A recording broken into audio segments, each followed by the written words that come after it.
questions, go right ahead.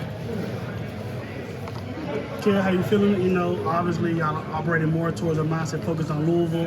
How do you feel about the game plan, and how do you feel about the potential matchup? Not potential. I love the game plan. I can't wait for the matchup. I feel like Coach White got a great game plan going in versus these guys, something different we did than the previous years, and I know it's going to work. To get into that kind of game week mode now, knowing that you have a week and a half before the game, just how good does that feel, knowing that, you know, the grinds of camp are starting to slow down and you're starting to really get into that, you know, that game mindset? It's exciting. It's exciting. Very exciting.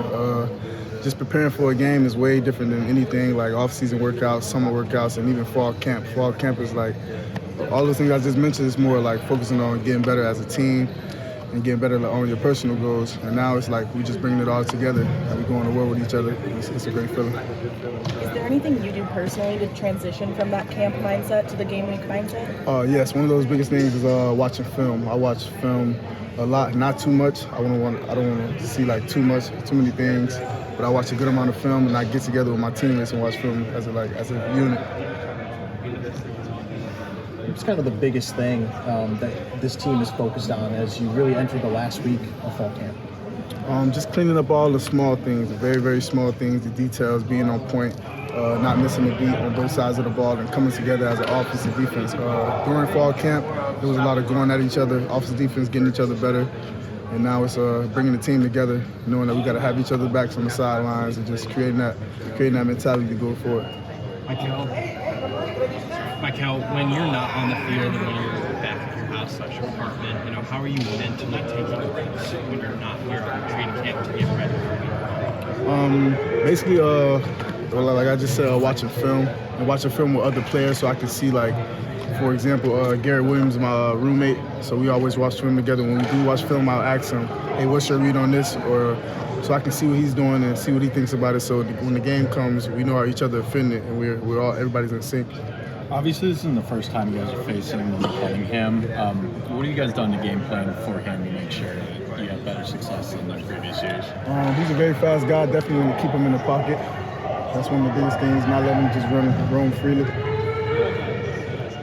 Based on the film takeaways, you know, like you said, Malik Cunningham is obviously a big part of Louisville's offense. What other things have you seen on film that you want the defense to emphasize stopping? The deep shots and the run. They run a lot and they throw a lot of deep shots. We get those out the way, I feel like we're going to be in great shape. I asked Sean and Chris the same question. You know, obviously, like we stated earlier, there's a big history between you guys in Louisville. Do you understand personally how big this game is? And are you taking steps to make sure the team understands how big it is, how important the game is? Yeah, I'm doing everything in my power, definitely. I mentioned last week, my official visit was actually Louisville. They beat them in the Dome. That was the last time they were in the Dome, 2018. And since I came in 2019, we haven't won since. So it definitely means something to me because I've seen the Syracuse team beat them before, but I haven't done it myself. So I'm taking a lot of pride in it and getting the younger guys prepared for the moment. Obviously, you know, you talked about Malik Cunningham, the type of player that he is, you know, dynamic, you know, the head of that Louisville offense. What type of things can you, Marlo and Steph, do to, you know, kind of limit his impact? BS. I feel like as a group we're overlooked a lot, and if you just go watch our film and see how we play, I feel like we go out there and be the best version of ourselves. We'll get a lot of good things done. How do you change the type of mentality in the locker room going into next week, which is a week leading up to a game? How do you change the mentality in the locker room for the younger guys? Like you said, in the locker room, that's where it starts. It doesn't like start on the field when we come out here to practice. It starts talking to each other in the locker room, talking to each other in the dorms, off the field, letting them know like, hey, this is serious. This is what needs to be done, and this is how we're going to approach it. How do you approach that in practice if you see somebody maybe taking half reps or kind of halfway? The biggest thing I say to the younger guys and to the guys in my class and other leaders, hold each other accountable. And it doesn't matter what grade you're in. It could be a freshman holding a senior accountable because sometimes they need that. Sometimes it's a little fall off, a little slack.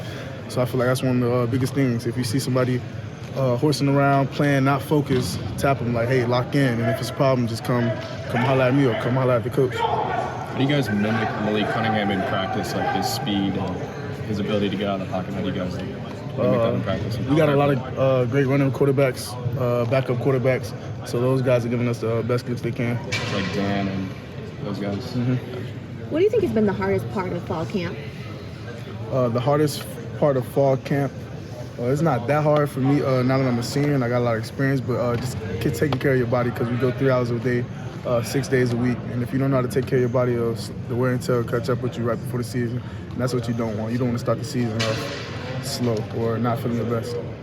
At least in the set that we were able to see, defense was able to break up a ton of passes. How do you guys think you did today, and what led to that? I haven't watched film yet, but it did look like that. It looked great.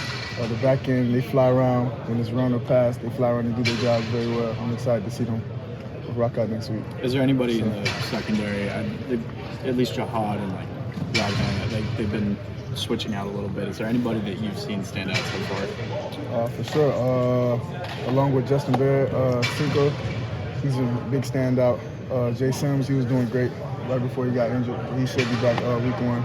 And everybody, I can really name them all. They all standouts. What's that like to have that kind of group on you? It's definitely like a blanket. It's a security blanket. Knowing your safety's going to pull up to the run and protect you in pass, it makes you feel better about what's going on in front of you and behind you. So that makes us play a little bit more freely knowing we got great help in front.